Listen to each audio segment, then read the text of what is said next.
Bismillahirrahmanirrahim. Assalamualaikum warahmatullahi wabarakatuh.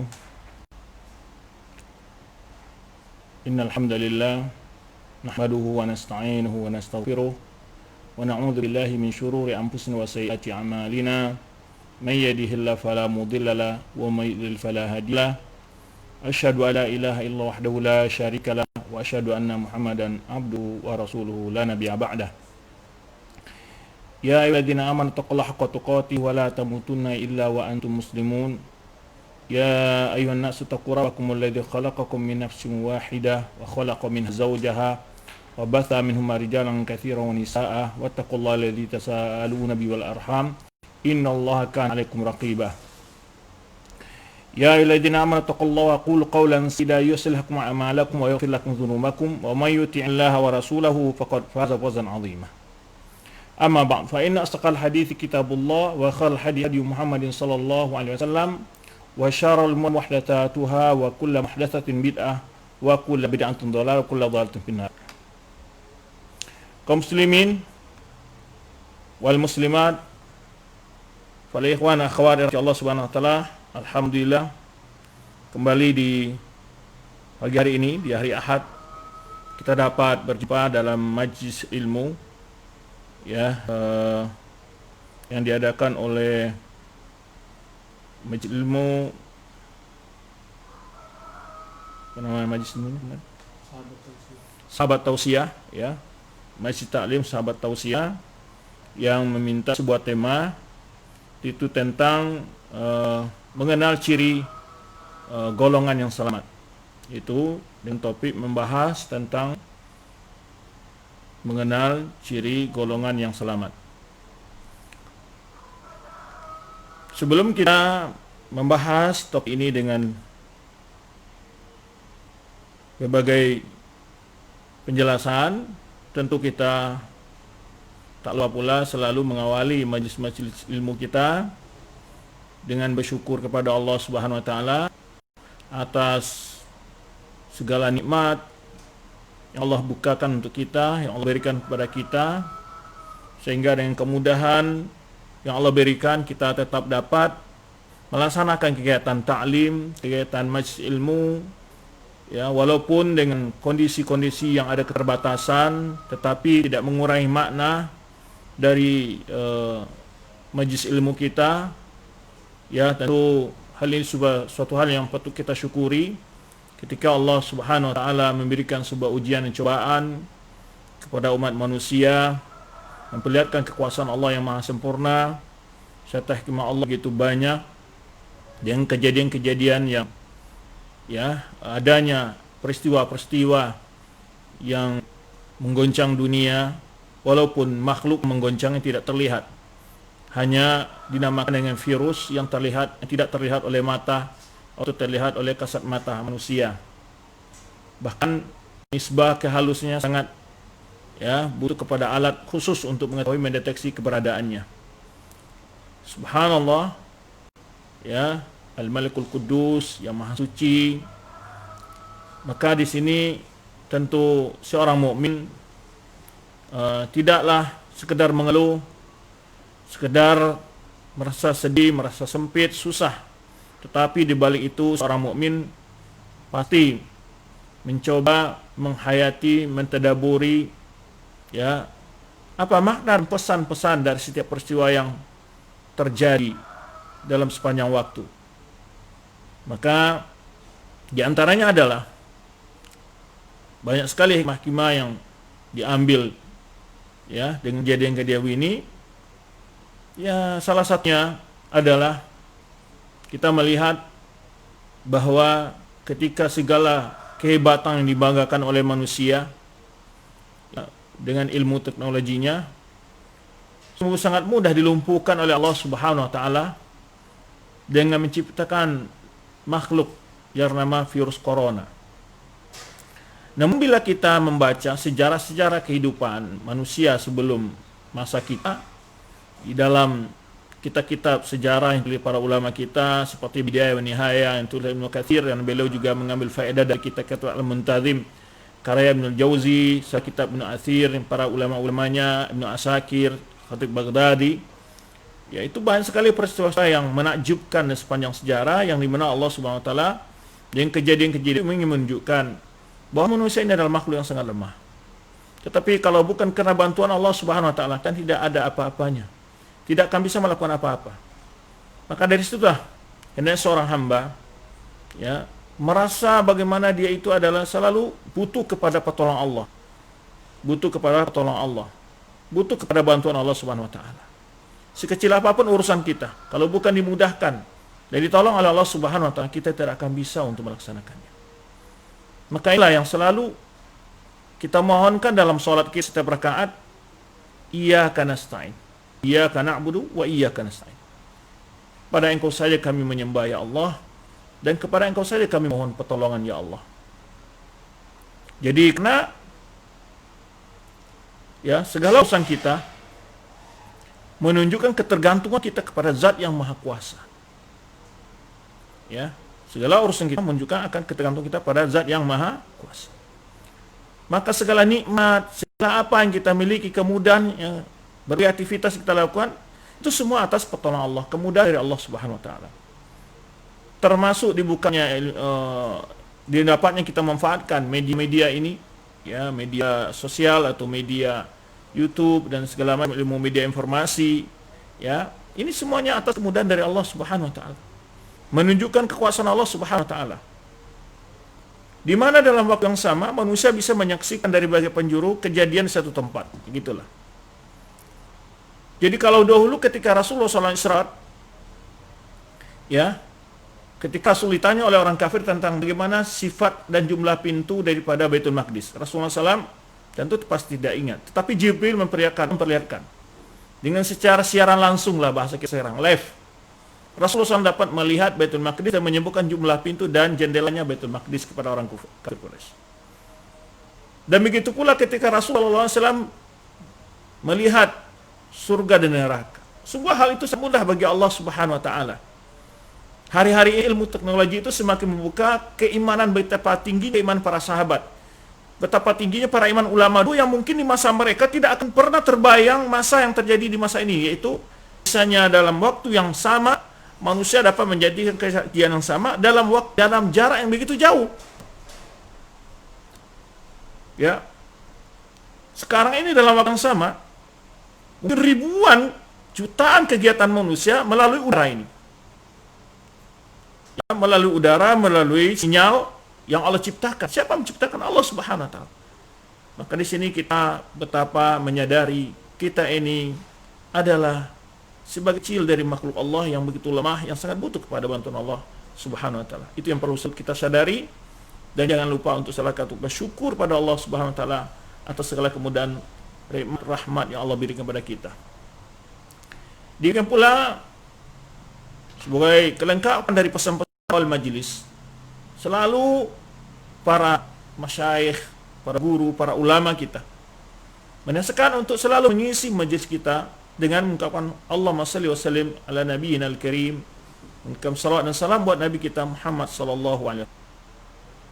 Bahkan setiap terdengar orang menyebut nama Muhammad sallallahu alaihi wasallam, Rasulullah sallallahu alaihi wasallam, kita selalu mengiringi ungkapan bersalawat kepada Rasulullah sallallahu alaihi wasallam. Baik para sahabat ilmu dan sunnah yang dimuliakan Allah Subhanahu wa taala, saudara-saudara seiman,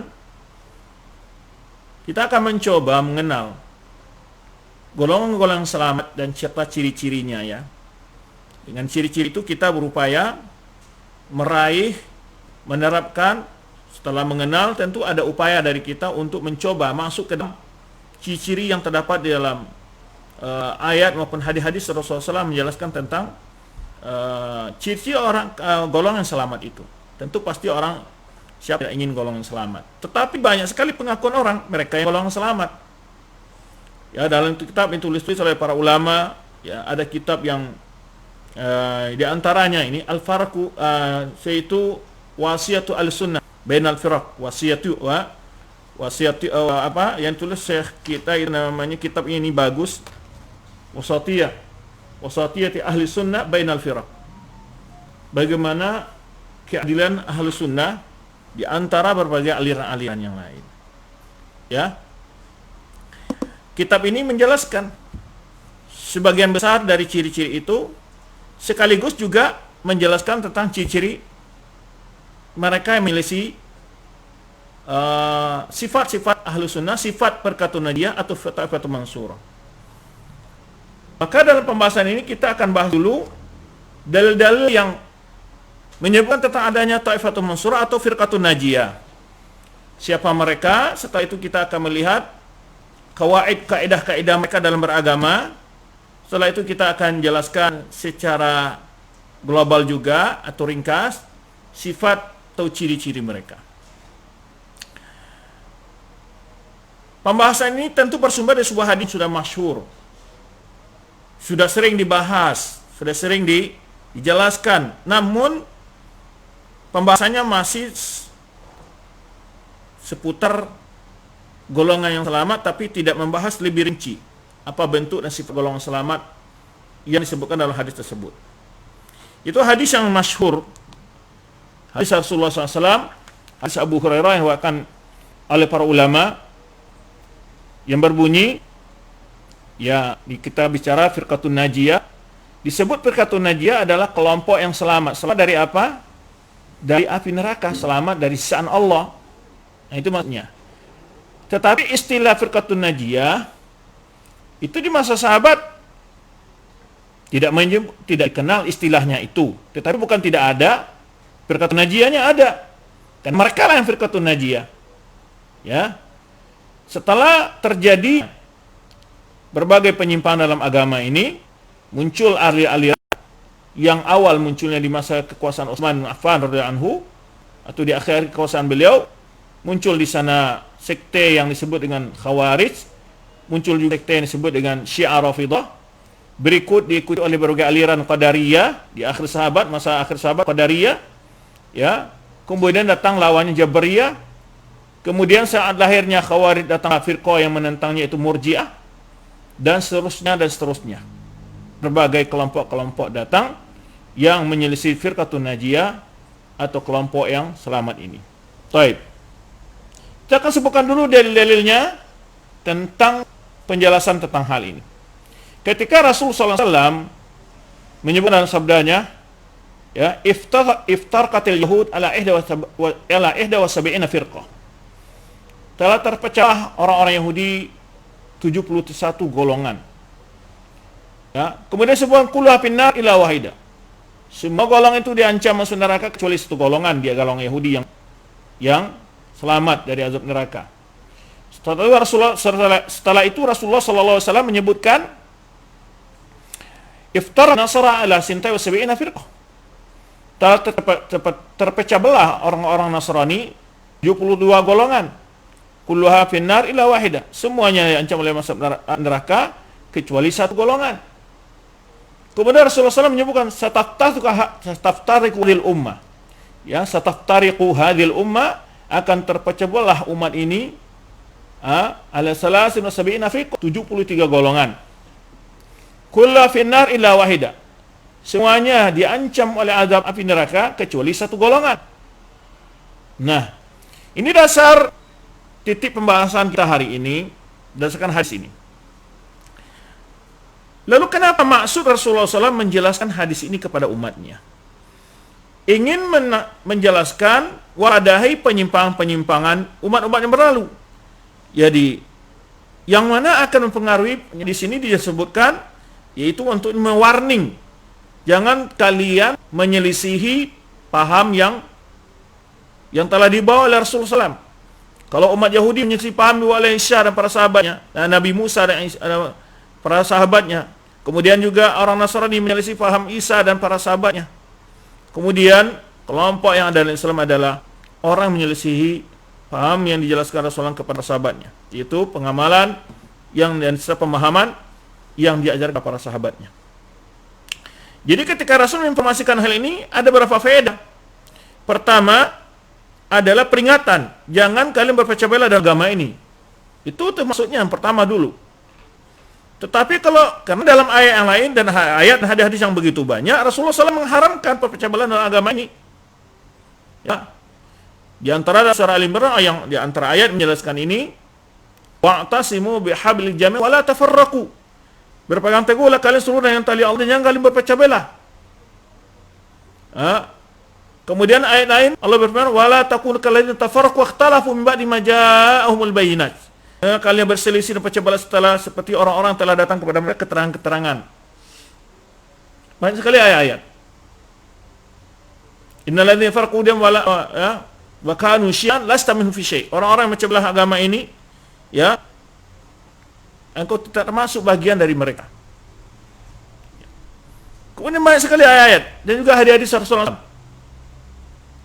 Sehingga ketika salat saja Rasulullah SAW mengupayakan, memperingatkan, ya, ketika meluruskan saf, wala takhtalifu takhtalifu qulubukum. Jangan saf kalian bengkok-bengkok. Nanti juga hati kalian akan saling bertentangan, berselisih. Dan sekali Muhammad Rasulullah SAW mengatakan wajibnya dan pentingnya persatuan.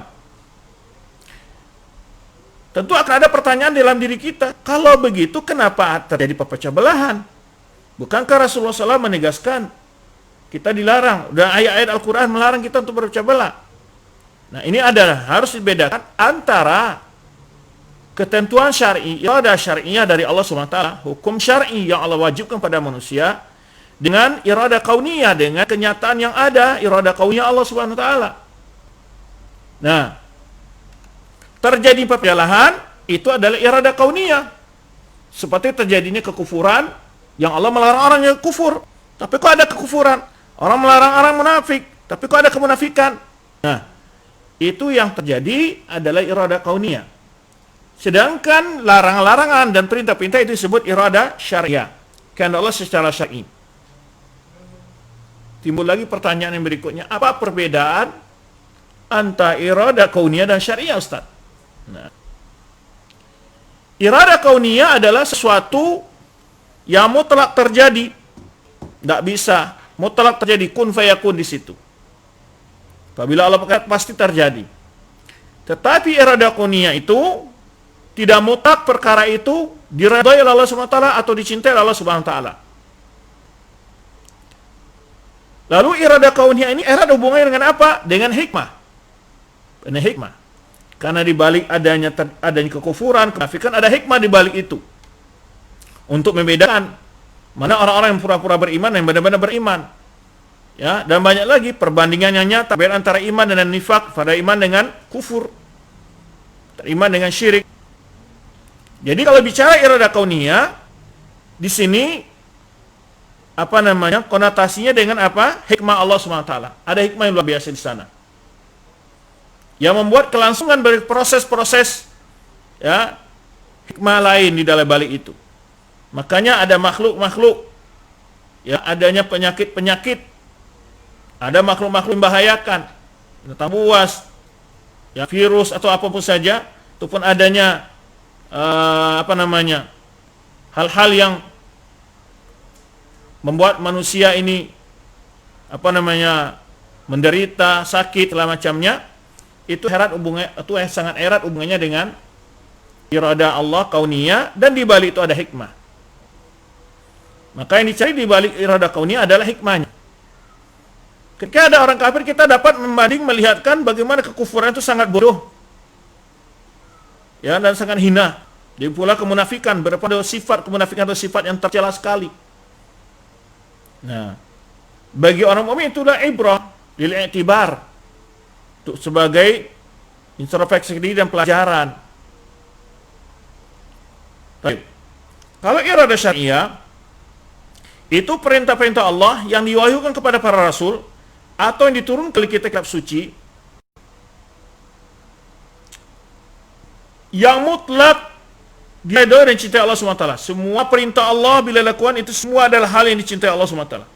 Semua larang-larang Allah jika ditinggalkan itu adalah perkara yang dicintai Allah Subhanahu wa taala dan diridhai Allah Subhanahu wa taala. Akan tetapi dia tidak mutlak terjadi. Nah, itu iradah syariah itu. Seperti Allah nyuruh orang salat, ada orang tidak salat. Bukan dipahami di sini bahwa kehendak manusia, kehendak makhluk lebih hebat dari kehendak Allah, tidak. Tapi karena perintah salat termasuk iradah syariah dan dia tidak mutlak terjadi. Allah menyuruh orang beriman, Allah menyuruh orang bertauhid, tapi kok ada orang yang kafir, ada yang musyrik? Ya. Maka ini maksud itu adalah iradah syariah yang tidak mutlak terjadi, tapi bila ditaati syariat itu adalah mutlak dicintai Allah SWT. Lalu bagaimana kita menyikapinya?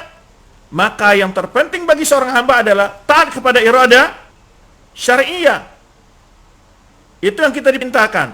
Karena itu yang tahu kita, dan itu ilmunya disampaikan kepada Rasul, apa yang diradai Allah, apa yang dipintakan Allah, apa yang dimarahi Allah, apa yang tidak disukai Allah, apa yang diharamkan Allah.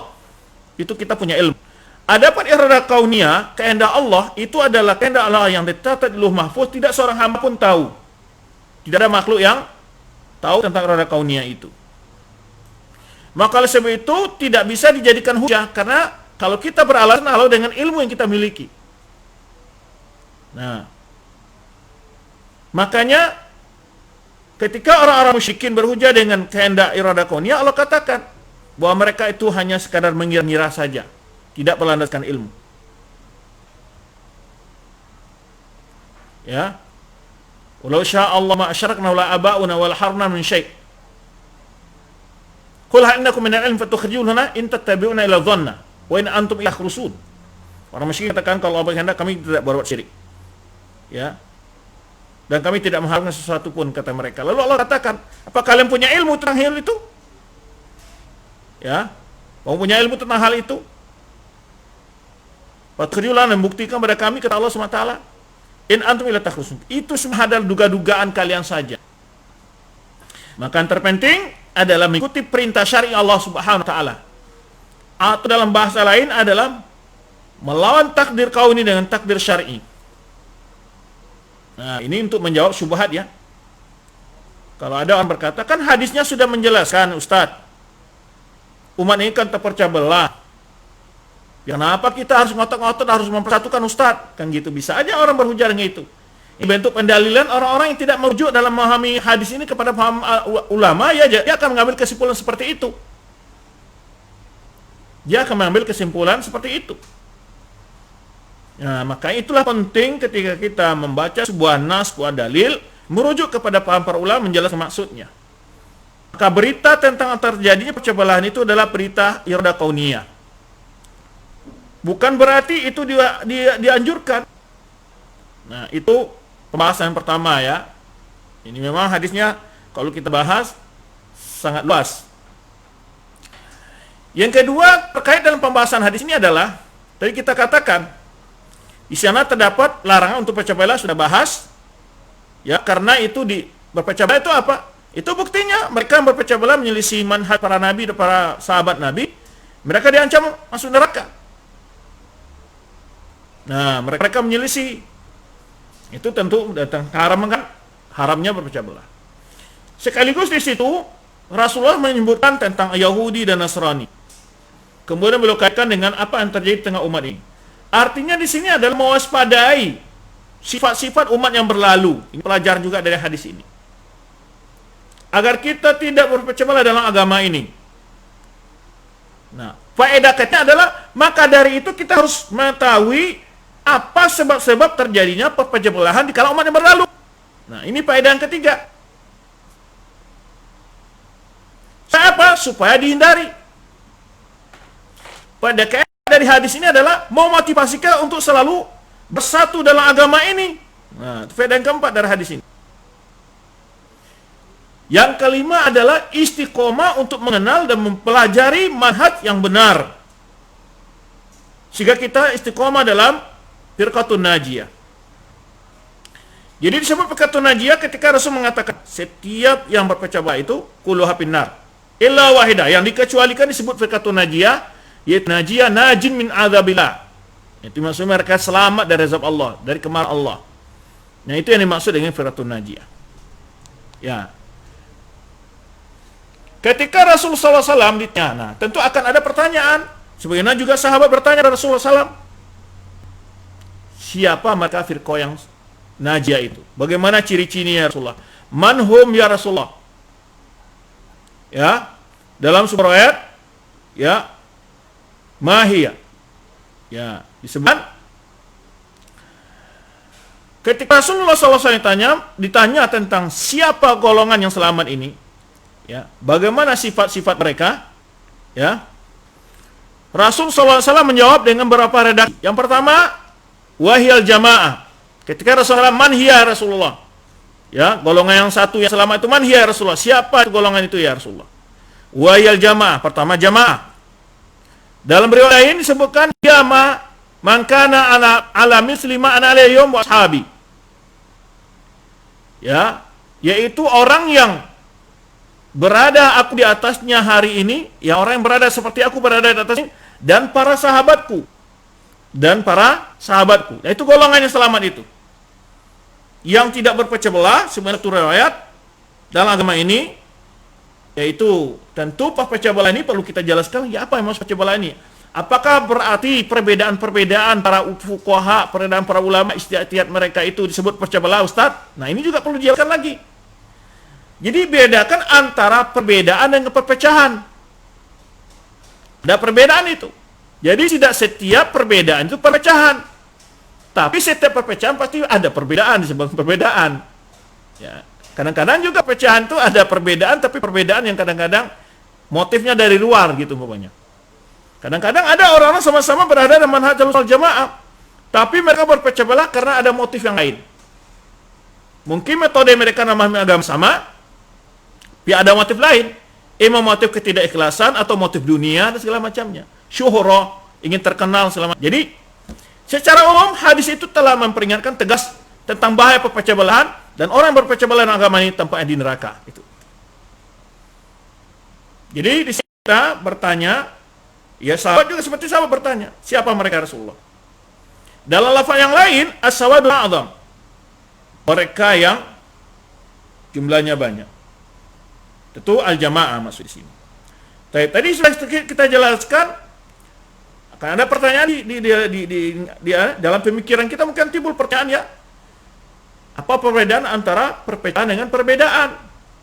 Nah, perbedaan yang membawa pada perpecah belahan itu ada berapa sisi atau berapa perkara. Pertama, perbedaan dalam perkara usuluddin. Nah, itu membawa kepada perpecahan kalau perbedaan dalam usuluddin. Dalam pokok agama yang sudah ijma, umat Islam, para sahabat, para tabi'in, ulama Islam, yaitu pokok-pokok agama.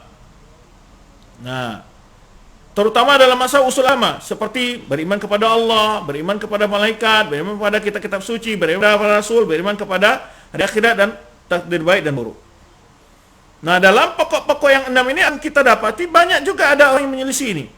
Terutama dalam masalah beriman kepada Allah, beriman kepada Rasul, ya, kemudian beriman kepada kitab suci, beriman kepada Rasul, beriman kepada hari akhirat atau beriman kepada qadar juga.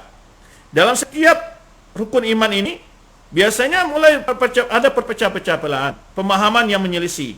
Maka dalam qadar umpamanya, dalam masalah beriman kepada takdir, muncul aliran Jabariyah dan Qadariyah. Dalam pembahasan masalah iman dan takfir ya, muncul aliran di sana selain Ahlussunnah adalah Murji'ah dan Khawarij. Dalam masalah beriman kepada Allah Subhanahu wa taala muncul aliran Al-Musyabbihah wal Mu'attilah. Orang yang menyerupai Allah dengan makhluk atau orang yang mengingkari sifat-sifat Allah. Atau orang-orang yang mempersekutukan Allah dalam ibadahnya dengan hujah ya, dengan argumentasi, bertawasul dan meminta syafaat. Dalam iman kepada Rasul muncul lagi aliran-aliran, apakah itu yang mengaku sebagai Nabi, Qadianiyah atau aliran Ahmadiyah segala macamnya. Termasuk yang dibawa penerimaan Rasul, mencintai Rasul dan para sahabat. Dalam bab sahabat muncul lagi perpecah belahan, ada di sana kelompok Syiah. Nah, atau An-Nawasib, orang membenci Ahlul Bait. Nah, sebabnya kalau kita lacak, ini perbedaan perselisihan dalam usul ini, dalam pokok-pokok agama ini, karena menyelisihi apa yang disebutkan oleh Rasulullah dalam hadis itu sendiri. Yaitu al-jamaah. Jamaah itu maksudnya apa? Mengikuti paham sahabat. Nah, jamaah yang ada para Rasulullah itu sahabat. Jamaah itu sudah ada atau belum? Sudah ada. Yaitu jamaahnya Rasulullah dan para sahabat. Al-jamaah itu maksudnya. Dan juga definisi jamaah yang kedua sebelum para ulama kita adalah orang yang di bawah kekuasaan tertentu, yaitu dia punya pemimpin sebuah negara lah, sebuah bangsa. Itu juga disebut jamaah Dalam hadis lain, ya, man faraqatul jamaah famata maitat jaliyah. Larang-larang untuk mencela persatuan bangsa dan agama. Ya. Itu masalah jamaah. Jadi bedakan antara perbedaan dan perpecahan. Ya. Perbedaan-perbedaan yang tidak mau perpecah belahan, apakah sahabat dulu nggak ada perbedaan? Ada. Tapi mereka tidak berpecah belah. Ya. Yang pertama tadi kita sebut terjadi perpecah belahan adalah perbedaan dalam usul, pokok-pokok agama. Yang sudah paten, yang sudah valid dalilnya. Lalu ingin diotak-atik. Nah, ini menyebabkan perpecah belahan. Yang kedua adalah salah dalam menyikapi perbedaan yang di luar usul, tidak pokok-pokok agama, tapi salah menyikapi.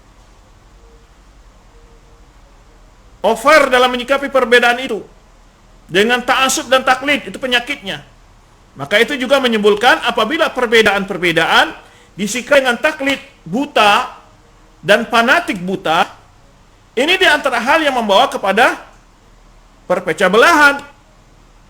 Nah, jadi dibagi itu perbedaan itu.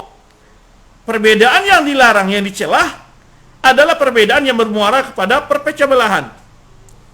Kemudian perlu dipahami, tidak setiap perbedaan itu disebut perpecahan. Di kalangan sahabat ada perbedaan enggak? Ada. Banyak perbedaan pendapat sahabat. Ada di antara Utsman masuk berbeda pendapat dalam masalah menyempurnakan salat waktu salat di Mina. Perbedaan Ali bin Abi Thalib dengan bagian para sahabat yang lain. Juga ada perbedaan antara sahabat. Yang paling masyhur adalah perbedaan ketika salat asar setelah terjadi perang Ahzab. Rasulullah SAW didatang oleh Jibril. Lalu Jibril menyuruh Rasulullah SAW para sahabat untuk menyerang Bani Quraidah yang telah berkhianat dalam perjanjiannya. Maka Rasul memultimatum kepada para sahabat, la yusallina ahadun minkum illa bi Bani Quraidah. La yusallina ahadun asra illa bi Bani Quraidah. Jangan salah seorang pun antara kalian salat asar kecuali di Bani Quraidah. Dalam implementasi pemahaman nas ini para sahabat berbeda pendapat. Ya, maka berbeda, dia ada perbedaan. Ada yang memahami bahwa perintah inilah ultimatum yang mutlak, harus salat asar di Bani Quraidah. Artinya di sini bagaimana kondisi harus salat asar di Bani Quraidah. Sebagaimana yang tegas oleh Rasulullah SAW. Dan perintah ini keluar dari peraturan umum, dari ketentuan umum yang mana salat itu harus tepat pada waktunya, kan gitu. Kemudian sebagian sahabat lain tidak memahami perintah Rasulullah SAW ini adalah sebagai motivasi untuk secepatnya sampai di Bani Quraidah. Tetapi bila masuk waktu asar tetap salat tepat pada waktunya. Maka ada sebagian sahabat yang salat di Bani Quraidah pada waktu maghrib atau setelah maghrib, karena mereka sampai di sana telah selesai waktu asar lah. Habis waktu asar namanya matahari. Di antara sahabat ada yang salat asarnya di jalan. Ketika masuk waktu asar, mereka salat asar, kemudian mereka bersegera lagi ke Bani Quraidah. Dan peristiwa ini terjadi di hadapan Rasulullah SAW. Dan Rasulullah SAW tidak memberikan keputusan dan hukum untuk kedua pendapat ini. Nah, ya. Tidak menyalahkan yang salat di jalan, salat asar di jalan, tidak menyalahkan yang salat di Bani Quraidah. Tidak memuji alasan keduanya berpaham, memahami dalil yang benar.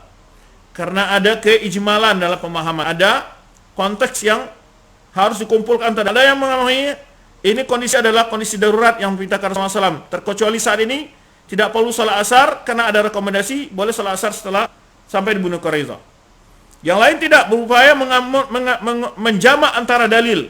Antara dalil memerintahkan salat secepatnya asar dengan dalil yang mengajukan salat tepat pada waktunya.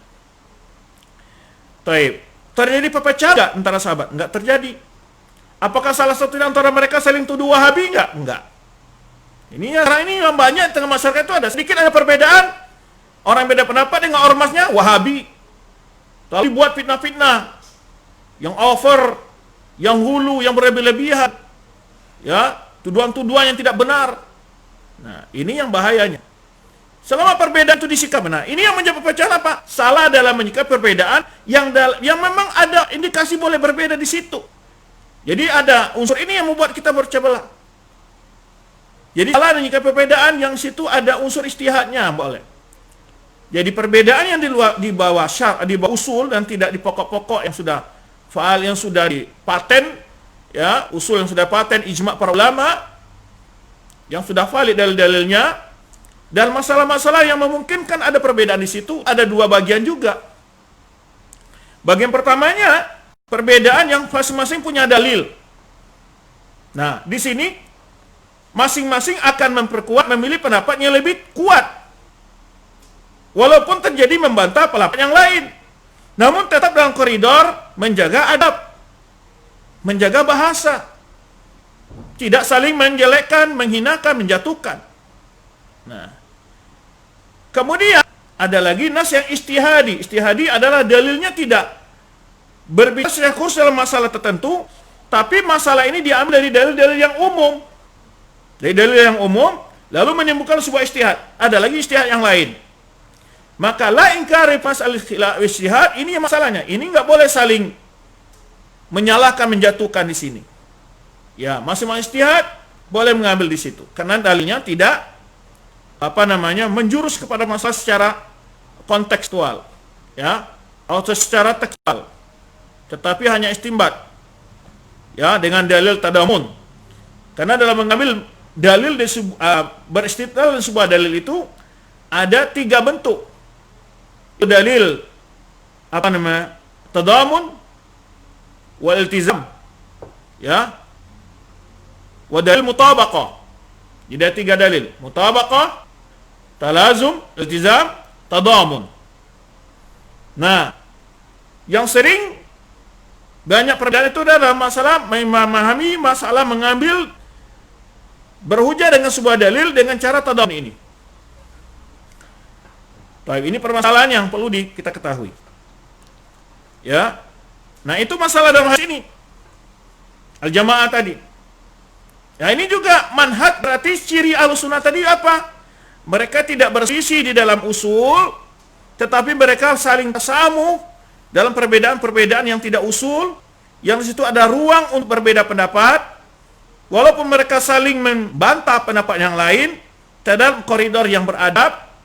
Kemudian ada perselisihan dalam istihadiyah, itu adalah hal yang tidak boleh di situ saling berbantah berlebihan, hanya sekedar menjelaskan pendapat. Nah, itu harus disikapi dengan benar. Kenapa hal ini kita jelaskan? Sebagian kita yang sudah belajar ilmu agama, sebagian kita yang sudah hadir majelis ilmu, yang sudah banyak menghadiri majelis ilmu, sebagian kita yang telah mengatakan hijrah kepada sunnah, itu kadang-kadang salah menyikapi perbedaan para asatis, para ustadz, para dai. Nah, biar kita menjelaskan masalah ini lebih detail dan lebih dengan contoh-contohnya biar paham. Ketika ada ustadz dalam masalah puasa Arafah umpamanya, atau Idul Adha umpamanya, ya, ada menyatakan puasa Arafah adalah ikut kepada ru'yahnya Saudi Arabia, yaitu hari Arafah itulah hari puasa kita, sesuai dengan hukum orang di Arafah. Ada ustaz yang berfatwa yang memegang pendapat hari Arafah adalah mengikuti ru'yah setiap negara masing-masing, yaitu kapan tanggal 9 Zulhijjah itulah hari Arafah dan itulah hari puasa mereka, hari Arafah. Lalu banyak di antara kita yang tidak memahami perbedaan ini malah mengatakan yang pro kepada ustadz kibar bahasa mereka kadang-kadang, ya, atau membagi-bagilah ini ustadz kibar, ini para doktor, ini bahasa-bahasa yang menyebabkan perpecah belahan. Karena sudah mulai mengkotak-kotak para ustadz, kemudian mulai ada rasa fanatik kepada ustadz, rasa ta'assub kepada ustadz. Nah, ini yang mengakibatkan. Padahal perbedaan ini bukan hari ini, perbedaan sudah ada para ulama yang sejak dahulu. Nah, ini harus berlapang dada. Dan jangan membawa perpecah belahan ini. Ini perbedaan yang tidak harus membawa perpecah belahan. Nah, bila disikapi dengan ta'assub dan fanatik, inilah perpecahan yang dicelah. Inilah perbedaan yang dicelah. Ya. Nah, ini contoh-contoh dalam kenyataan dakwah di lapangan. Begitu juga perbedaan-perbedaan para ulama yang sudah jelas dalam kita fikih, dalam penjelasan-penjelasan kajian. Contoh masalah jumlah rakaat salat tarawih, 8 apa 20, ya kan? atau malah jahar basmalah dalam salat-salat jahriyah atau disirkan. Ini perbedaan ulama-ulama yang sudah lama. Walaupun kita merojih, tapi tidak memberikan sekedar membantah, menguatkan dalil kita, melimputkan kelemahan dalil-dalil yang pendapat berbeda dengan kita, tidak bermasalah. Yang bermasalah adalah bila dijadikan sebagai untuk menjadi bahan perpecah belahan. Apa bentuk pecah belahan? Karena tidak sependapat dengan pendapat yang namanya salatnya jahriyah ketika basmalah dibuat masjid baru. Nah, ini perpecahan ini. Karena tidak sesuai dengan pendapat yang melaksanakan salat tarawihnya adalah rakaat, dibuat masjid baru. Ini perpecahan ini. Nah, harusnya perbedaan-perbedaan begini tidak membawa pada perpecah belahan. Ya, tidak bawa pada perpecah belahan. Jadi itu, kadang-kadang perpecahan ini terjadi apa? Salah dalam mencari perbedaan-perbedaan yang tidak seharusnya menimbulkan perpecahan. Kenapa timbul ini? Adanya sifat fanatik, ta'assub. Fanatik dan ta'assub. Nah, ini ada mulai timbul di dalam dakwah-dakwah sunnah ini, kelihatan gitu. Ada yang pro ini, yang pro ini. Nah, ini udah mulai. Ini mazmum, ini dicelah. Sifat fanatik dan ta'assub begini. Taklid seperti ini. Ya. Sikapilah dengan sikap yang sebenarnya perbedaan-perbedaan jadi di para ulama dahulu. Kita lihat perbedaan yang ada di kalangan para ulama. Seperti Imam Malik berbeda pendapat dengan muridnya Imam Syafi'i. Imam Syafi'i juga berbeda pendapat dengan muridnya Imam Ahmad. Ini tiga guru, tiga orang ini, tiga ulama mazhab ini yang masuk ulama fikih ini, murid dan murid ini. Imam Malik berpendapat bahwa basmalah itu tidak bagian dari surah Al-Fatihah. Imam Syafi'i dan Imam Ahmad pendapat bahwa basmalah itu bagian dari ayat surat Al-Fatihah. Tetapi Imam Syafi'i dan Imam Ahmad berbeda pendapat. Imam Syafi'i lebih melihat bahwa ketika salat jahriyah basmalah itu dijaharkan. Imam Ahmad berpendapat ketika salat jahriyah basmalah itu disirkan. Lah, ini perbedaan sudah lama. Lalu datang orang-orang sehari ini mencap dengan gagaral yang hina, gagaral yang tidak pantas, dengan menuduh sesat segala macam. Lalu dilabeli orang-orang yang tidak sependapat, Wahabi. Ini kan bahasa-bahasa yang membelah umat. Jadi ini yang kita gambarkan. Jadi itu masalah tadi, pembahasan hadis tadi tentang jamaah tadi. Celaan tentang berpecah belah. Itu sudah kita bahas tadi rentetannya ya. Tidak setiap perbedaan itu adalah dianggap perpecahan. Perbedaan para ustadz banyak. Tapi janganlah asumsi, kenapa ustadz ini berpecah belah? Kenapa tidak satu pendapat? Nggak mungkin kamu satukan pendapat karena ke level ilmu, level bacaan, ya, kekuatan paham, kecerdasan itu berbeda setiap manusia. Yang penting perbedaan itu masih dalam ranah yang ditoleran, memang ranah yang memang dia ada peluang dibolehkan berbeda di situ. Nah, itu masalah jamaah. Ma'ana alaihi ashabi. Lalu ketika perbedaan terjadi apa? Dijelaskan dari riwayat yang rapat yang lain, yaitu bahwa ciri Ahlussunnah itu yang terpenting di sini adalah ciri firqatun najiyah itu adalah sebutkan Rasulullah SAW tetap dalam berjamaah. Yang kedua adalah menjalankan agama ini, mengamalkan agama ini sesuai dengan pemahaman para sahabat Rasulullah SAW. Dengan para sahabat Rasulullah SAW. Nah, maka ketika Rasulullah SAW menyebutkan firqatun najiyah yang selamat ini, ma'ana alaihi ashabi, orang yang berada aku di atasnya para sahabatku hari ini. Artinya akidahnya, ibadahnya, muamalahnya, akhlaknya. Ya. Ini adalah rambu-rambu terpenting ini. Ibaratnya ini adalah tempat start untuk menjadi seorang Ahlussunnah. Itu apa startnya? Startnya adalah memahami agama sesuai dengan pemahaman para sahabat Rasulullah SAW.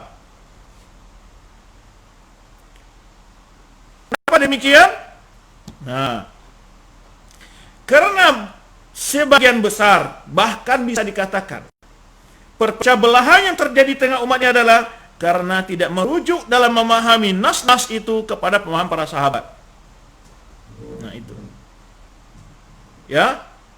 Intinya apa kita jelaskan di sini?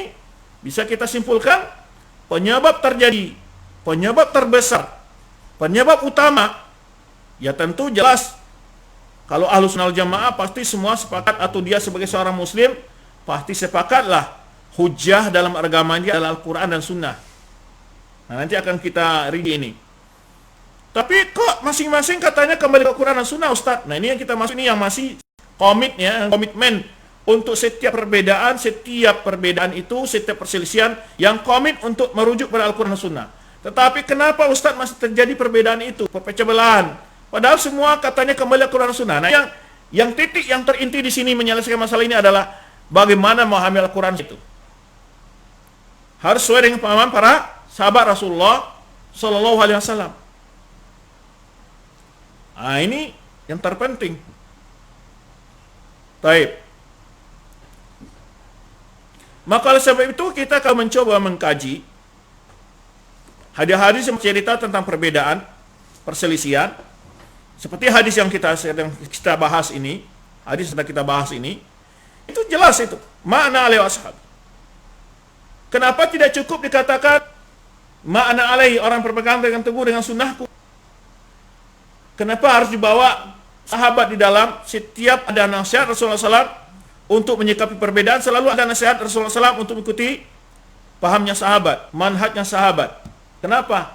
Karena kunci terpenting di sini. Kita akan lihat nanti dalam sejarah kenapa sebab lahirnya Khawarij, kenapa sebab lahirnya Syiah, kenapa sebab lahirnya Qadariyah, lahirnya Jabariyah, Murji'ah dan seterusnya, berbagai aliran, ya. Kenapa muncul? Penyebab terbesar mereka yang masih berhujjah dengan Al-Quran dan Sunnah adalah ketika tidak kembali dalam memahami Al-Quran dan Sunnah itu kepada pemahaman para sahabat Rasulullah SAW.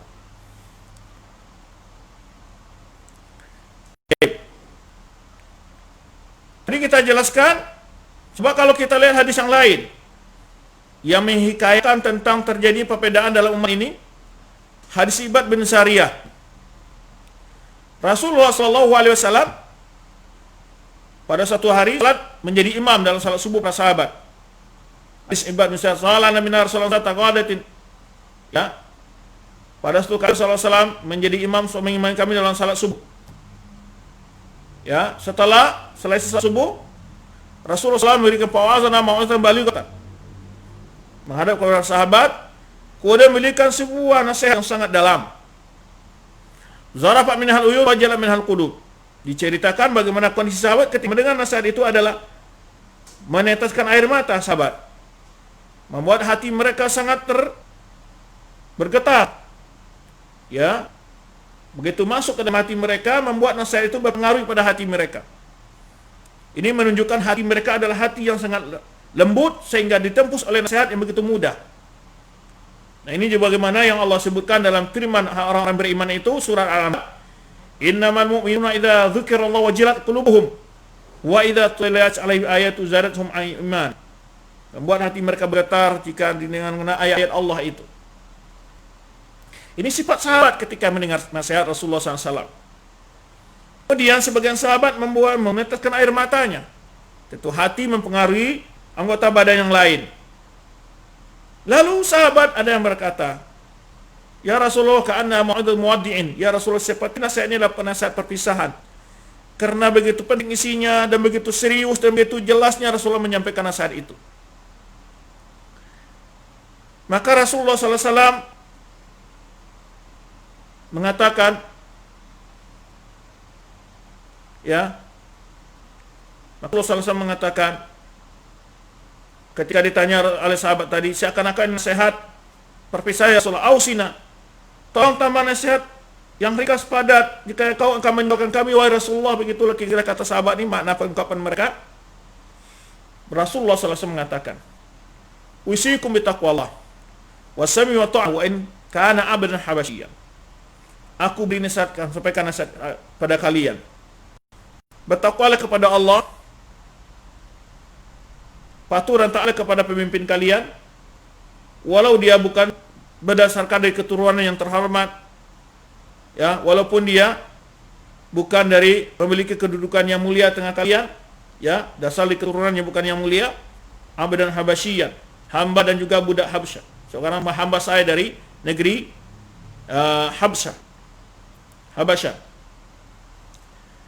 Lalu Rasulullah menyebutkan, fa innahu may ya'ish minkum Fasayara ikhtilafan katsira. Sesungguhnya siapa yang hidup di antara kalian akan melihat perbedaan yang begitu banyak. Ini sama dengan kabar yang tadi juga. Kenapa Rasulullah mengkabarkan ini? Bukan berarti Rasul menginginkan umatnya berpecah belah. Cuman warning. Ini hadis warning untuk tidak berpecah belah. Ya, bukan berarti Rasulullah menginginkan, menghendaki atau menyetujui, tidak. Cuma Rasulullah SAW mengatakan akan terjadi di tengah umat ini perbedaan-perbedaan yang begitu banyak. Fa innahu may ya'ish minkum fa sayara ikhtilafan katsira. Sungguhnya orang yang hidup di antara kalian akan melihat perbedaan-perbedaan yang begitu banyak. Lalu bagaimana mencegah perbedaan itu? Rasulullah SAW tidak berdiam sampai di situ. Justru langsung menyebutkan bagaimana solusi dalam menghadapi perbedaan itu. Fa'alaikum bisunnati wa sunnati khulafa'ir rasyidin al-mahdiyyin ba'di. Maka pegang teguhlah sunnahku dan sunnah para khulafa'ir rasyidin. Kembali kita tegaskan di sini, ini sama maknanya dengan hadis tadi. Hadis yang pertama, ma'ana li ashabi, yaitu pegang teguh orang di atasnya aku hari ini dan para sahabatku.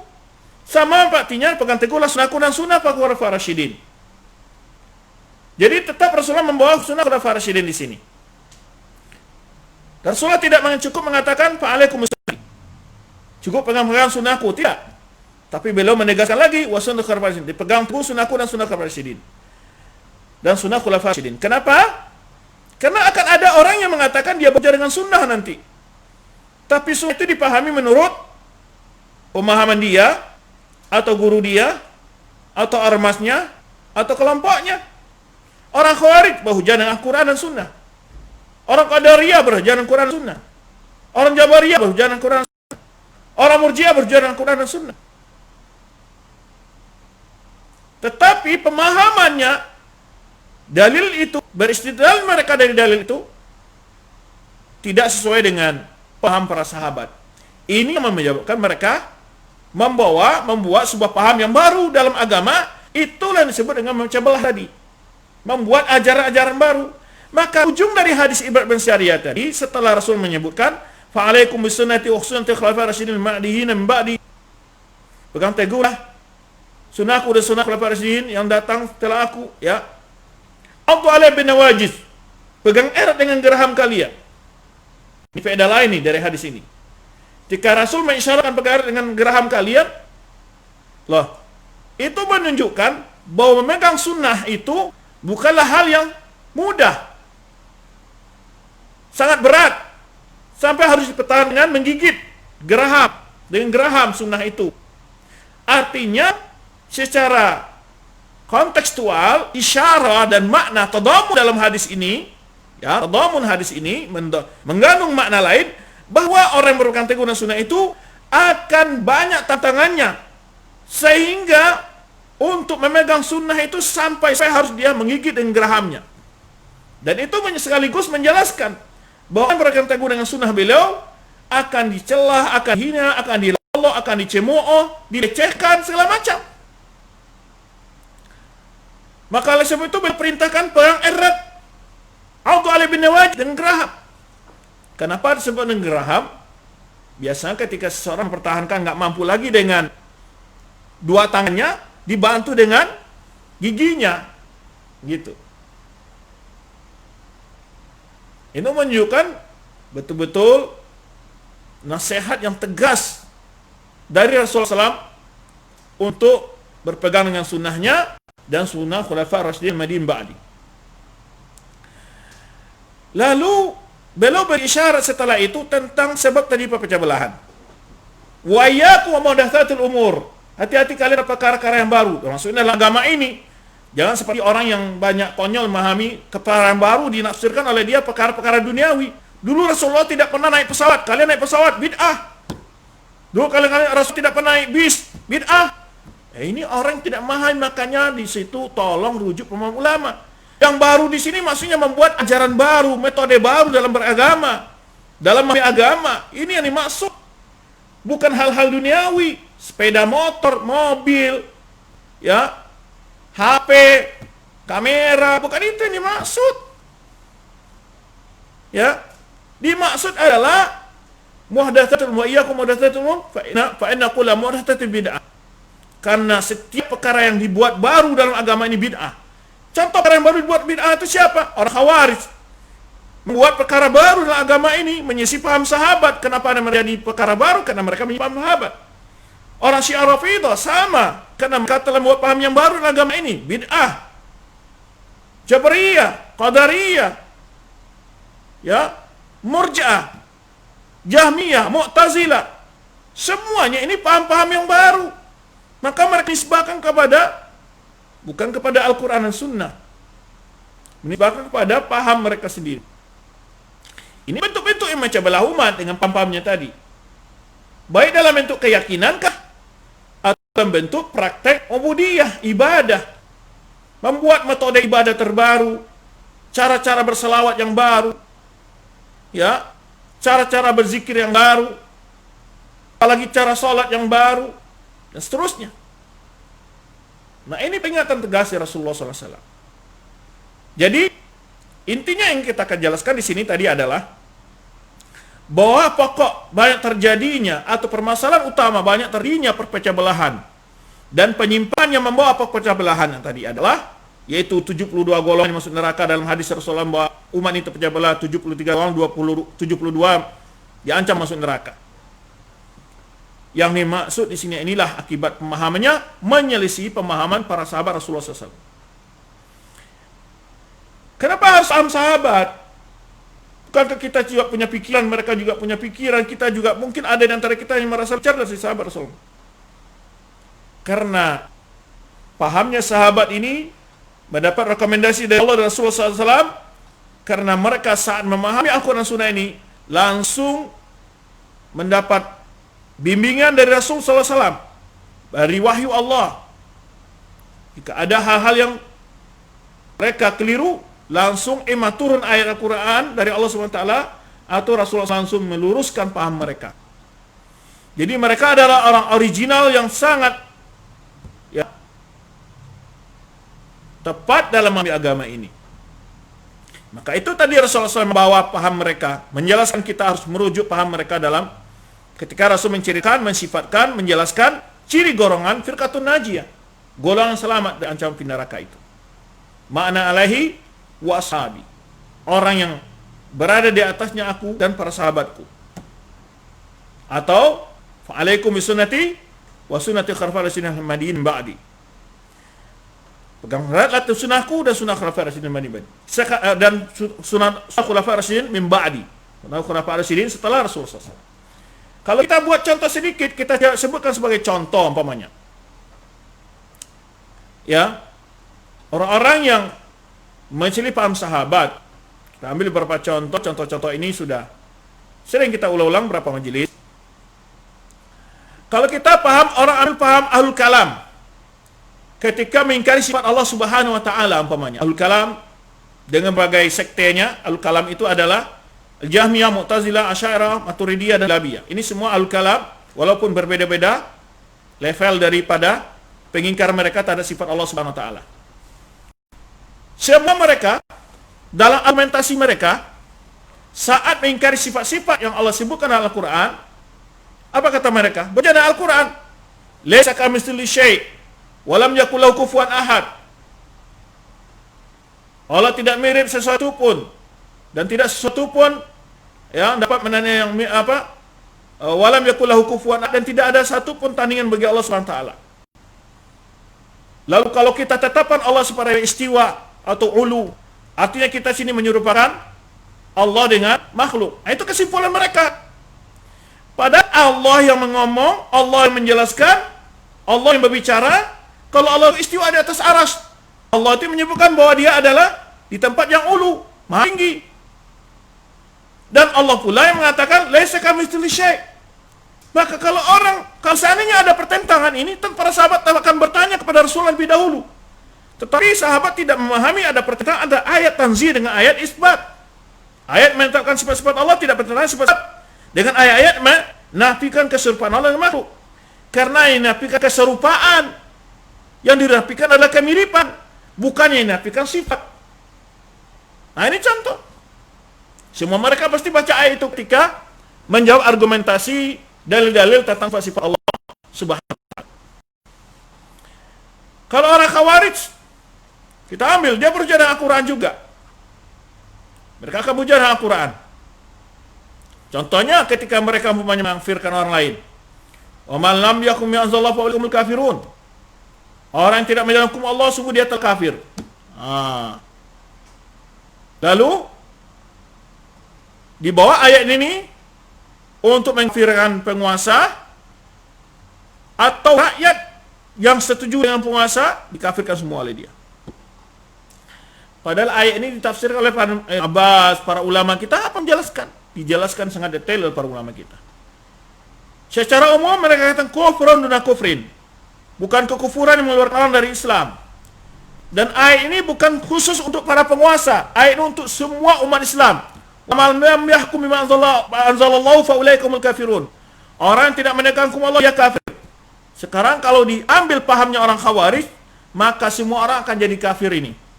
Kenapa melakukan kesalahan dan dosa? Orang yang durhaka kepada orang tua menegakkan hukum Allah enggak? Enggak, berarti kafir.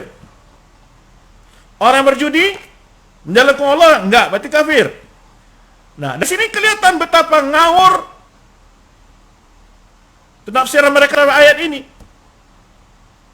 Ya, karena pertama mereka sudah mengkotak ayat ini mengkhusus untuk para penguasa.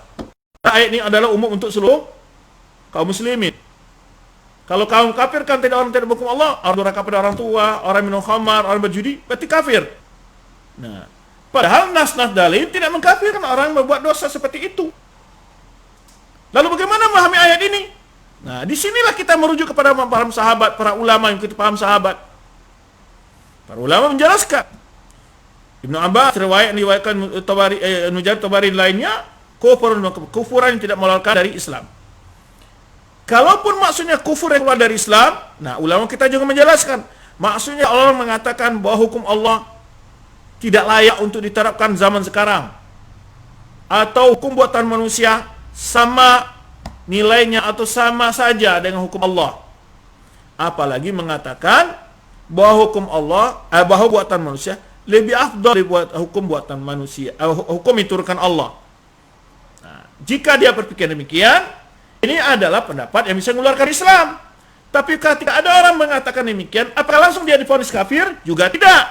Ulama kita juga memiliki ketentuan lain, disebut dengan dawab takfir, yaitu kode etik pengkafiran. Wa syurut takfir, syarat-syarat baru tadi divonis kafir kalau dia melakukan sebuah perbuatan yang berindikasi menurut dalil yang valid, ini bisa perbuatan mengeluarkan dari Islam. Nah, begitu Ahlussunnah wal Jamaah. Ya, semoga penjelasan ini membungkam mulut-mulut orang yang selama ini mengatakan orang Wahabi suka mengkafirkan orang. Di mana? Tunjukkan.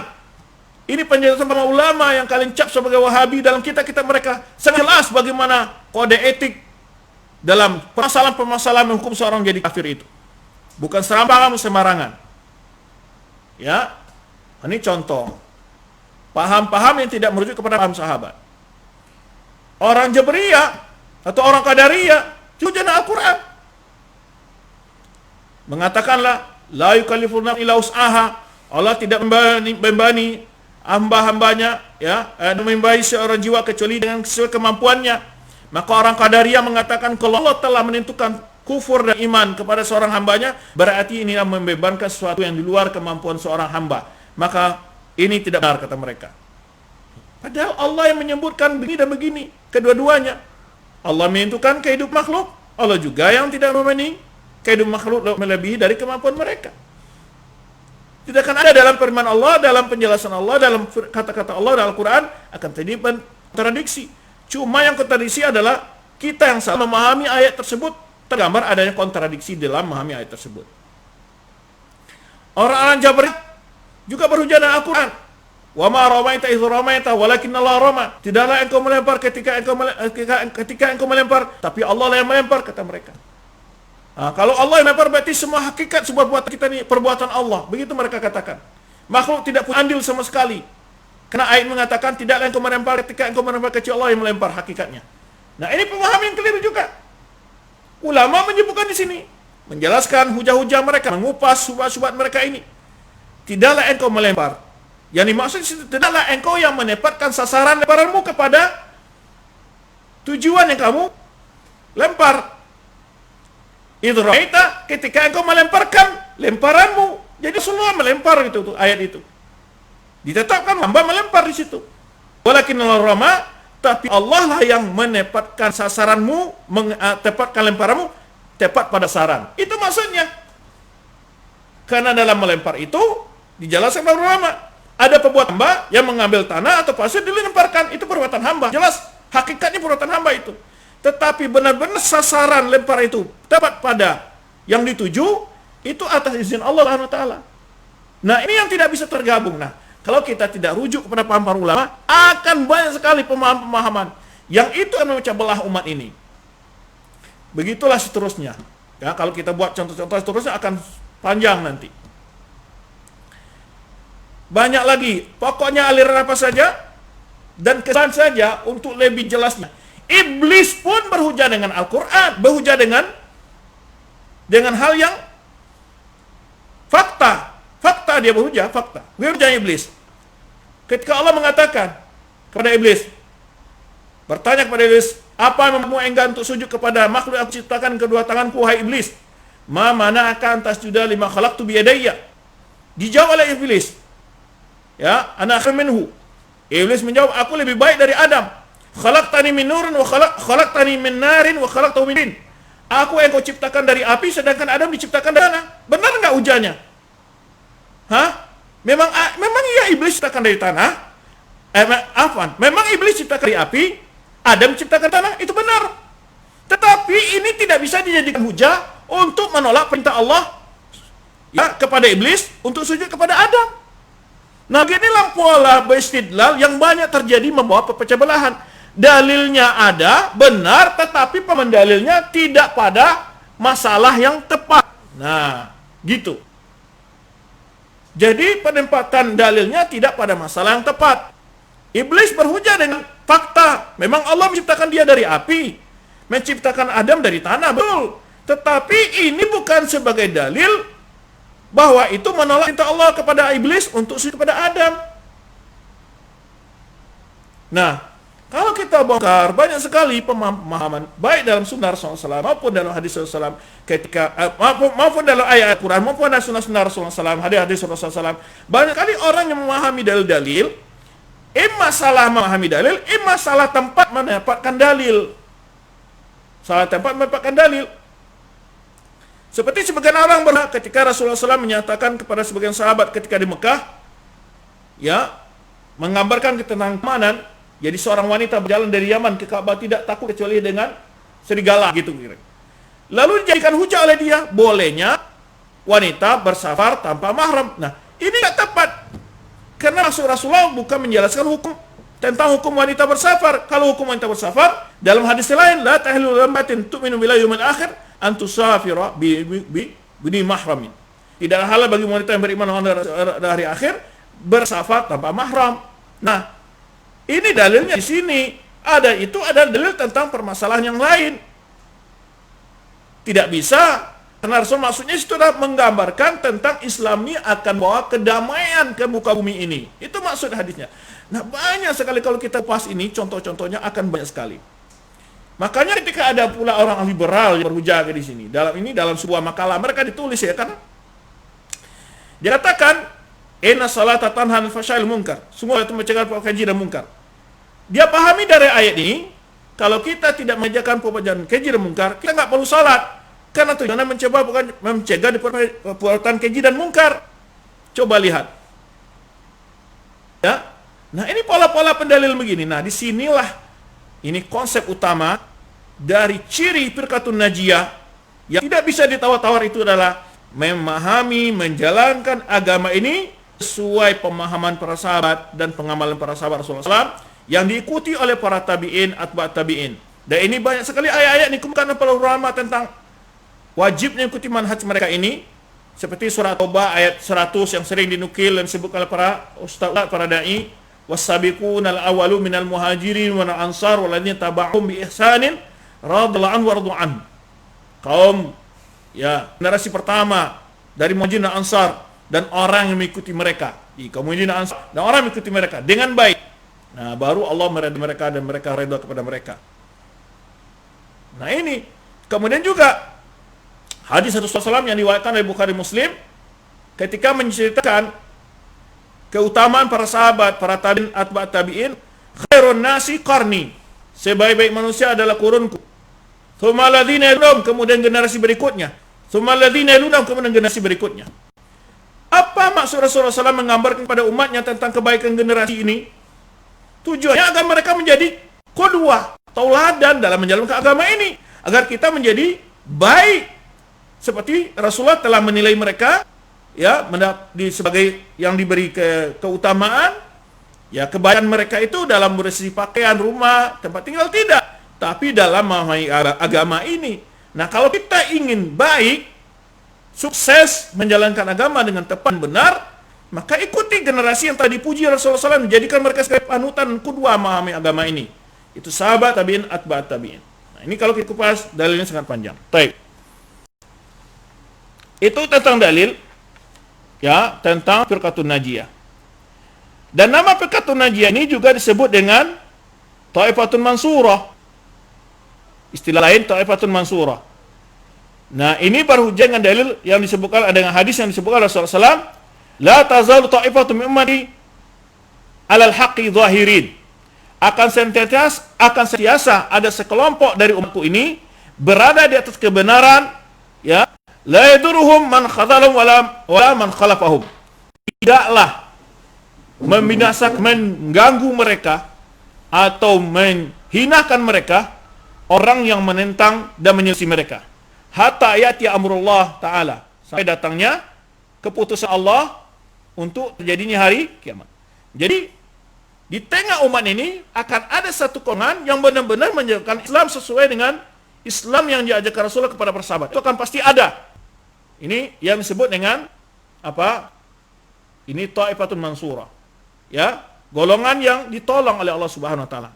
Nah, dalam ayat lain, la tazalu ta'ifatun min ummati zahirina al-haq, atau mansurin dalam ayat. La tazalu ta'ifatun min ummati al-haq mansurah. Ini ayat lain. Akan selalu satu golongan dari umatku ini, ya, mereka tegak di atas kebenaran, berada di atas kebenaran, mansurah, selalu mendapat pertolongan, ya.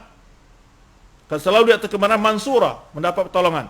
La yadurru man khalafa wal man khadhalahu. Tidaklah memudaratkan kepada mereka orang-orang yang menentang dan menghina mereka.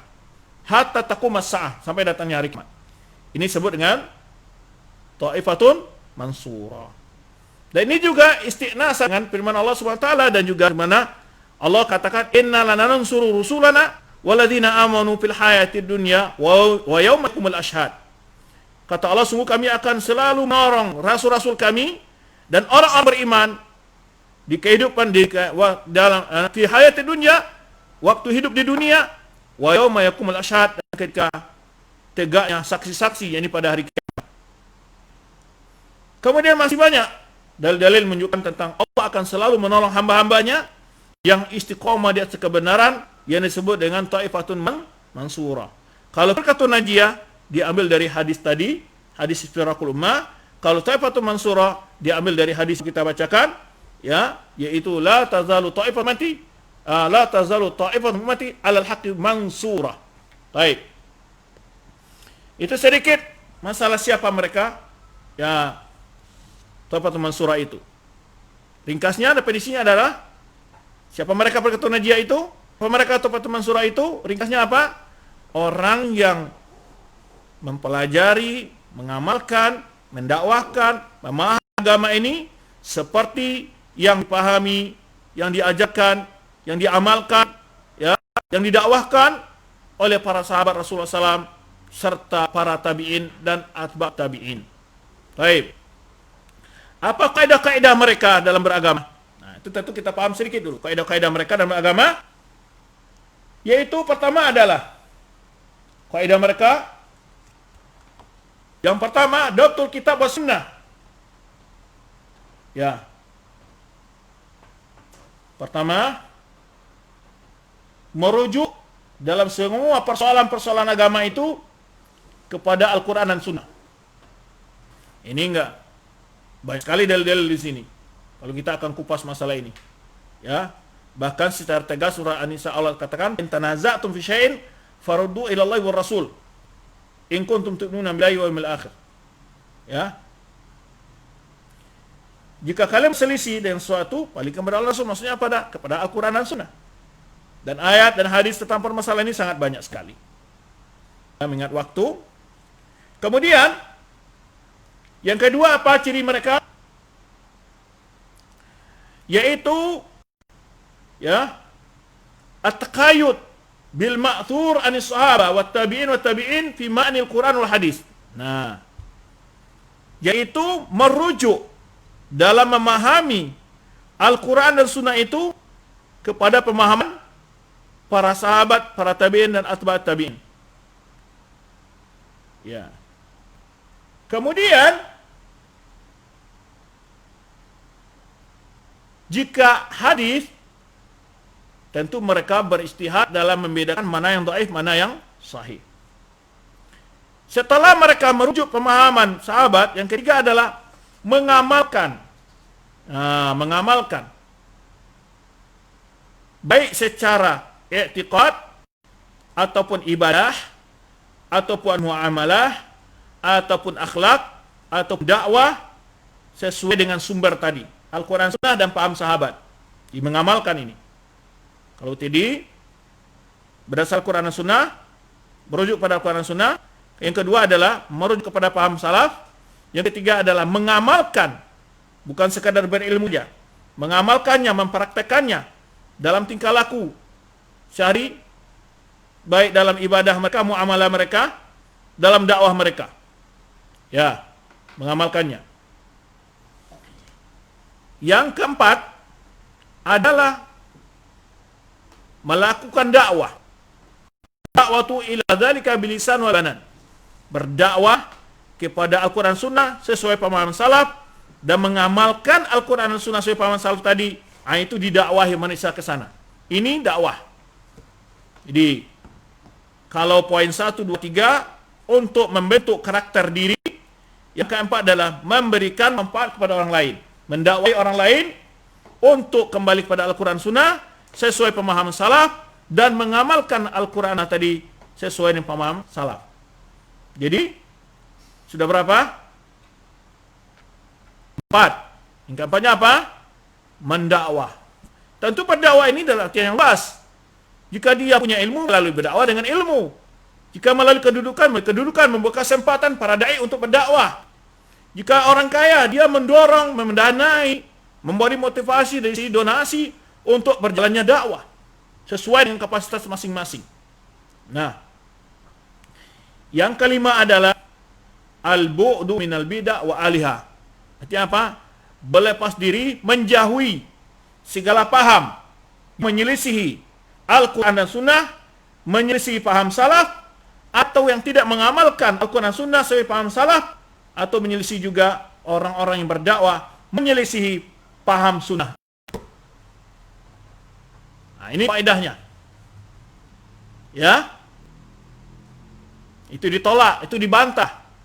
Tentu dalam membantah paham-paham yang menyelisih Al-Quran Sunnah, menyelisih paham salaf tadi, paham Al-Quran Sunnah, tidak mengamalkan Al-Quran Sunnah sesuai paham salaf, atau berdakwah menyelisih paham salaf, nah itu dibantah dengan argumentasi, ya, dengan fakta-fakta dari Al-Quran, dalil Al-Quran Sunnah. Ya, bersamaan dengan berdakwah tadi, perlu juga menjaga adab dan bahasa kesopan santunan. Nah, ini yang perlu. Ya, baik kepada masyarakat, atau kepada para tokoh, atau kepada para penguasa, atau sesama para dai. Nah, itu ya tentang apa? Kaidah apa? Arfiqatun najiyah atau Taifatun mansurah, atau nama lain disebut, mereka disebut juga as-salafiyah, atau nama yang juga boleh mereka pakai ya adalah Ahlus Sunnah wal Jamaah. Ya, karena Ahlus Sunnah wal Jamaah ini ada yang sudah mau mengaklaim sendiri. Kalau ada orang ngaku Ahlus Sunnah, enggak boleh sama dia. Seakan-akan sudah dipatenkan oleh sebuah kelompok ya, atau sebuah ormas di Indonesia ini mengaku paling Ahlus Sunnah. Seakan-akan dia sudah patenkan bahwa ormas dia adalah yang berhak menggelar pakai gelar Ahlussunnah. Taib. Dalil masalah ini kalau kita kupas cukup panjang, ya tadi sudah singgung sedikit tentang bagaimana wajibnya ittiba manhajus salaf, ya, tentang dalam mengamalkan Al-Quran Sunnah, memahami Al-Quran Sunnah, dan berdakwah pada Al-Quran Sunnah harus mengikuti manhajus salaf. Ya, ini yang selalu kita sampaikan kepada umat, selalu kita jelaskan kepada umat. Baik. Maka oleh sebab itu banyak sekali ungkapan-ungkapan para ulama-ulama, para sahabat umpamanya. Di antara ungkapan Ibnu Mas'ud menjelaskan yang masyhur sering diulang-ulang oleh para duat, para ustaz kita. Man kana mustannan falyastanna biqad mat. Fa inal hayya la tu'manu alaihil fitnah. Barang siapa yang ingin menegakkan sunnah, menjalankan sunnah, memahami sunnah, maka contohlah orang-orang yang telah meninggal. Maksudnya siapa? Nanti dijelaskan. Karena orang yang masih hidup tidak bisa dijamin aman dari fitnah. Ulaika ashabu Muhammadin. Nah, siapa mereka? Mereka adalah sahabat Rasulullah SAW. Abaru hadhihi ummah quluban. Orang yang terbaik hatinya di umat ini. Wa amaquha ilman. Yang paling tinggi ilmunya dari umat ini. Wa aqalluha takallufan. Yang paling sedikit melakukan perbuatan-perbuatan yang membebankan dalam agama ini. Qaumun ikhtarahumullah li suhbati nabihi. Mereka, ini keutamaan sahabat, telah Allah pilih untuk menjadi sahabat-sahabat nabinya. Jadi Allah menjadikan mereka orang pilihan, ya, itu sebagai sahabat Rasulullah. Wa iqamati dinihi, dan memperjuangkan agamanya. Mereka telah berjuang dengan jiwa raga harta mereka untuk tegaknya agama ini. Fa'rifu lahum haqqahum, ya, maka kenalilah hak-hak mereka. Wa tamassaku bihadihim, pegang teguh petunjuk mereka. Fa innahum kanu ala hudal mustaqim, sungguhnya mereka berada atas petunjuk yang lurus, ya, dan masih banyak lagi. Makanya Imam Syafi'i mengatakan ra'yuhum lana khairul lana min ra'yina li anfusina. Imam Syafi'i mengatakan sesungguhnya memilih pendapat mereka lebih utama bagi kita daripada hasil pemikiran kita, kata Imam Syafi'i. Baik, sahabat-sahabat yang dimuliakan Allah SWT, itu kaidah-kaidah, ya, firqatun najiyah. Jika kita mencoba melihat ciri-ciri rincinya, ciri rincinya lagi tentu akan panjang, ya, ciri rinci ini. Ciri rinci mereka lebih rinci kalau itu kaidah mereka dalam memahami agama tadi. Kalau lebih rincinya akan lebih panjang sebetulnya. Tidak apa kita singgung sebagian di antaranya. Ya, ala ujala, dengan sangat ringkas, cepat. Yang pertama mereka ada orang taltazim minhaj Rasul sallallahu alaihi wasallam fi hayati wa minhaj ashabin ba'dihi. Pertama, firqatun najiyah, taifatun mansurah, atau salafiyah, atau ahlus sunnah wal jamaah itu adalah orang yang sangat konsekuen dalam menegakkan, memegang sunnah Rasulullah SAW dan sunnah para sahabatnya, atau minhaj sahabat, ya, manhaj sahabat. Dalilnya sudah tersebutkan sebagian tadi. Kemudian yang kedua adalah ciri mereka adalah dalam perbedaan mereka selalu komit untuk kembali kepada Al-Quran dan Sunnah yang sahihah sesuai dengan pemahaman para sahabat Rasulullah SAW dan para tabi'in dan atba'at tabi'in.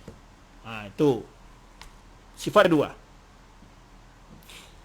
Yang ketiga, mereka tidak akan pernah mendahulukan pendapat pribadi siapapun di atas Al-Quran ataupun perkataan Rasulullah Sallallahu Alaihi Wasallam. Nah, jadi kalau dalil yang pertama itu jelas, dalil yang kedua juga banyak sering diulang, ya. Makanya kalau kita sebut di sini ada orang yang mendahulukan pendapat orang filsafat, pendapat ahlul mantik, pendapat ahlul tasawuf, ya, yang berdasarkan pada mimpi, firasat. Iya, mimpi dan firasat itu bukan dinafikan, ada selama sesuai dengan Al-Quran dan pemahaman salaf. Kalau ada orang bermimpi, dikatakan saya bermimpi bertemu Rasulullah SAW, lalu saya diberikan zikir ini, kata membacanya ya lebih afdal dari pembaca Al-Quran. Wah, ini kacau, ya kan? Kalau dia mendapat salawat lebih afdal daripada salawat yang telah diajar kepada para sahabat, ini kacau ini. ya, mendapat firasat, mendapat apapun, jika bertentangan dengan Al-Quran, Sunnah, dan paham para sahabat, itu bukanlah firasat yang positif, tapi ada bisikan was-was minasyayatin, ya. Maka dia tidak mendahulukan akal siapapun. Dalil jelas dalam surat awal ayat yang pertama, surat Al-Hujurat, ya ayyuhalladzina amanu qamu baina yaday rasulih. Wahai orang beriman, jangan pernah kalian mendahului Allah dan Rasul. Dalam surah Ahzab, wa ma kana lil mu'minin wala mu'minatin idza qadallahu wa rasuluhu amran ay yakuna lahumul khiyaratu min amrihim. Tidaklah pantas bagi orang mukmin laki-laki atau perempuan, apabila Allah dan Rasul telah memutuskan suatu perkara, mereka memiliki sendiri dari diri mereka. Dan masih banyak dalil-dalil lagi. Ya. Kalau kita lihat kelompok-kelompok yang menyimpang, itu emang mendahulukan kias, logika mereka,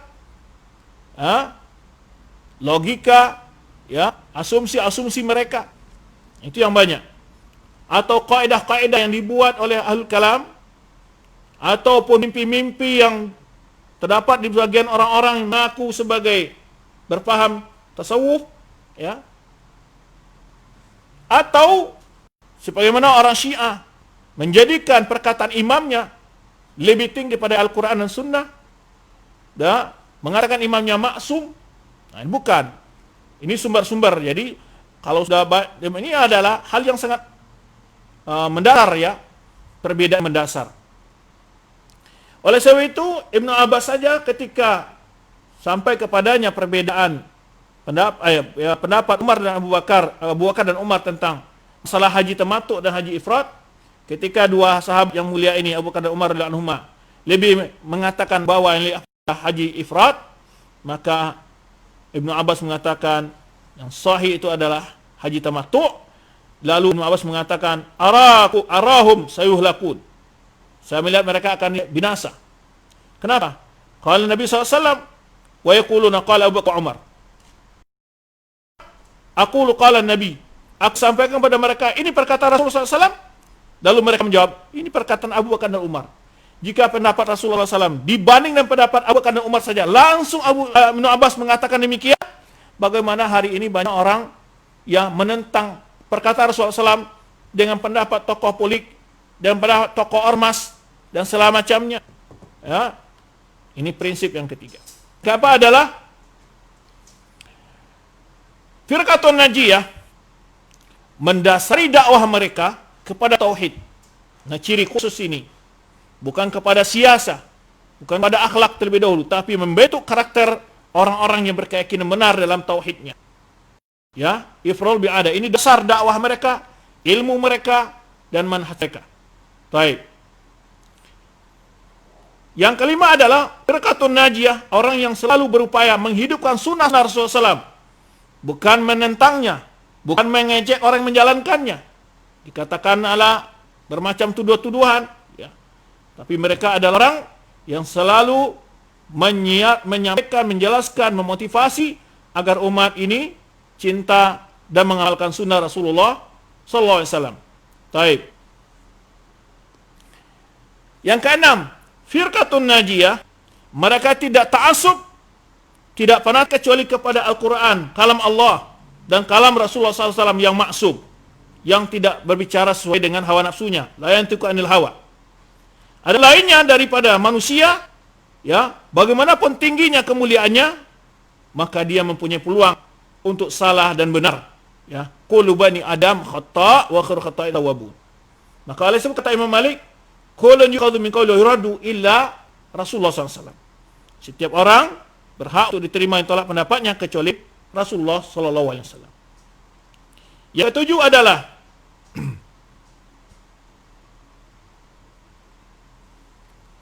Firqatun Najiyah adalah orang yang memuliakan para ulama dan umara. Orang yang memuliakan para ulama dan umara.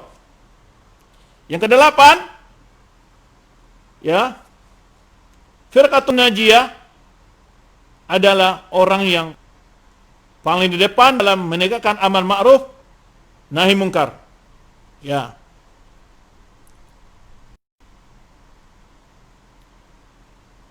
Yang kesembilan adalah firqatun najiyah, ya,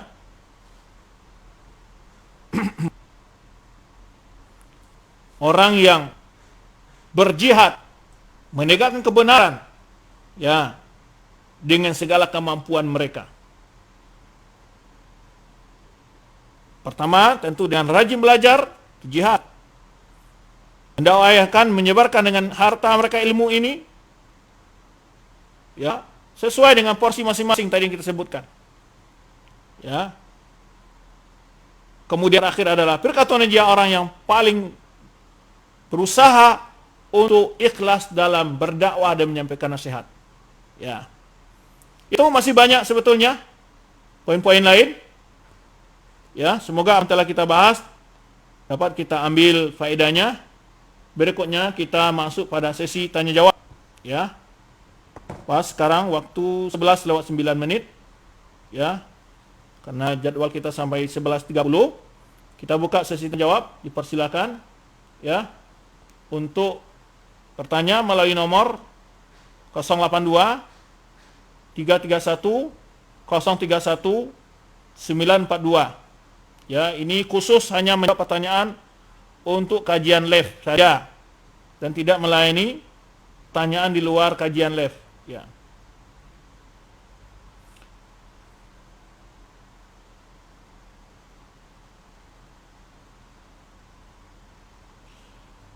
Ada pertanyaan, Allah jadikan hati saya terpaut pada manhaj salaf, namun saya masih lemah dalam mengamalkannya. Apakah saya tetap boleh mensyiarkan pemahaman salaf melalui medsos saya? Baik, dalam masalah ini ada sifat dalam medsos ini. Jika yang di-share itu adalah perkataan para ulama, bukan pendapat pribadinya, nah, karena dia masih belajar. Ya, jangan talabul ilmi membuat statement, menyampaikan istinbat-istinbat dari ayat dan hadis, dan dia masih taraf belajar. Ini mundur dululah, belajar dululah, lengkapi dulu ilmunya. Tapi kalau menukil perkataan para ulama yang jelas sumbernya, ya sebutkan sumbernya. Di mana diambil perkataan itu? Jika ayat Al-Quran, ya, yang jelas siapa menjelaskan maksudnya, insya Allah tidak mengapa, ya, bagian dari itu. Tapi akan lebih baik tidak medsos bagi kita-kita yang baru belajar, karena akan menguras waktunya dan juga uangnya dan seterusnya. Medsos itu adalah bagi orang-orang yang belum tersentuh oleh dakwah sunnah dan tidak punya waktu yang cukup untuk menghadiri majelis ilmu. Bagi kita yang ingin fokus, ya, menurut pendapat pribadi ana, kurang tepat belajar melalui medsos itu. Ya, kecuali kondisi-kondisi darurat seperti sekarang. Ya, kita dalam menyampaikan ilmu sama-sama sesuai dengan ilmu yang kita miliki, ya, boleh, tidak masalah. Walaupun kita belum mampu mengamalkan, iya apa-apa, karena kita dua hal yang harus kita lakukan. Di samping menyampaikan, juga mengamalkan. Ya, yang seharusnya adalah menyampaikan dan mengamalkan. Tapi balik mengamalkan dan kita berusaha mengamalkan, namun kita di samping kita juga menyampaikan, tidak bermasalah hal itu. Wallahu a'lam bishawab.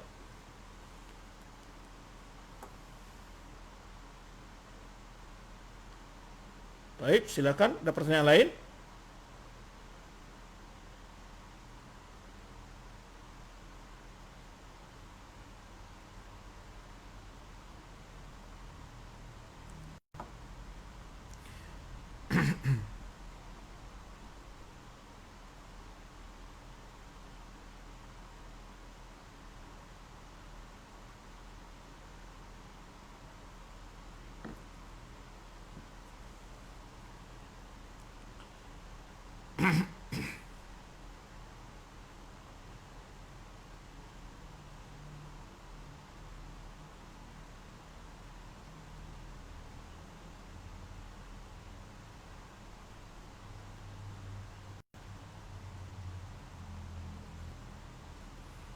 Baik, tidak ada masuk pertanyaan atau kita tutup?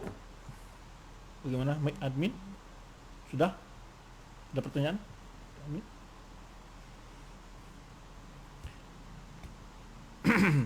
Baik, sedikit akidah Ahlussunnah atau firqatun najiyah kita tambahkan.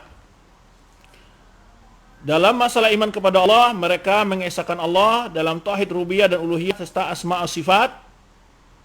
Ya.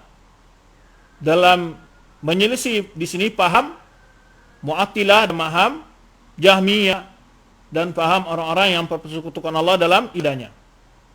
Kedua, mengimani segala perkara yang berkaitan dengan malaikat yang didapat dalam Al-Quran dan Sunnah. Kemudian, ya, berikutnya adalah mengimani segala kitab suci dan menyelisih paham-paham yang menilai paham itu masih mengatakan Al-Quran tidak kalam Allah, atau seperti paham orang-orang yang mengatakan Al-Quran telah terjadi dalamnya perubahan macam itu, menyelisih paham tersebut.